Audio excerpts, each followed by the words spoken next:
Hello everyone, কেমন আছো তোমরা? আশা করছি তোমরা খুব ভালো আছো, আমিও খুব ভালো আছি।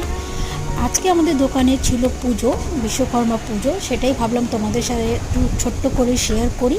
তো চলো দেখে নাও। আর যদি ভিডিওটা ভালো লেগে থাকে লাইক, শেয়ার আর সাবস্ক্রাইব অবশ্যই করবে।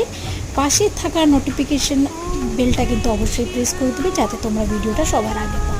তো চলো দেখে নাও।